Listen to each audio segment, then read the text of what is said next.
बिना योग्यता के नौकरी और बिना जांच के जेल, नहीं चलने देंगे हम ये सत्ता का गंदा खेल। साथियों, बहुत से लोगों के प्रश्न आते हैं और वो जवाब भी चाहते हैं, वाजिब जवाब चाहते हैं कि आरपीआई का रिजर्वेशन पे क्या स्टैंड है।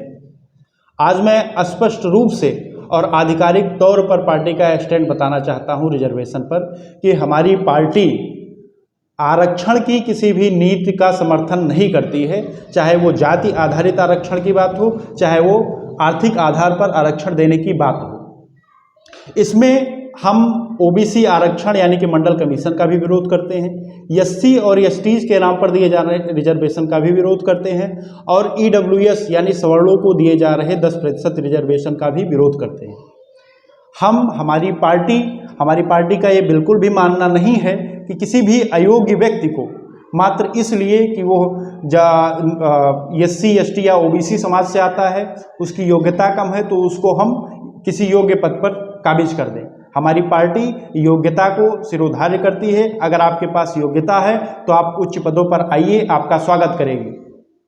वहीं दूसरी ओर हम जब एससी एसटी एक्ट का विरोध करते हैं तो हमारा जो स्टैंड है इस पर यह बिल्कुल ही स्पष्ट है कि पहले से ही जब संविधान में जब हमारे पास कानून है, आईपीसी सीआरपीसी में तमाम ऐसी धाराएं हैं कि कोई भी व्यक्ति यदि किसी का शोषण करता है, उत्पीड़न करता है, तो उसको कठोर सजा दी जाती है और दी भी जा सकती है। इसमें चाहे सवर्ण समाज का कोई हो, चाहे एससी और एसटी समाज का हो। मैं आप लोगों से एक सवाल पूछना चाहता हूं कि क्या यदि किसी सवर्ण समाज के व्यक्ति के साथ कोई उत्पीड़न करता है तो उसको सजा नहीं मिलती है?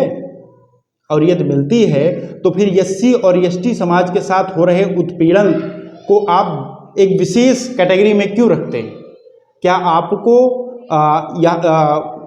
पुलिस विवेचना, जो एससी और एसटी केसेस में आप पुलिस विवेचना को नहीं मानते हैं, क्या सवर्ण के साथ अगर कोई उत्पीड़न होता है तो उसमें पुलिस विवेचना आप क्यों मानते हैं? आप समाज को कई हिस्सों में बांटने का काम कर रहे हैं।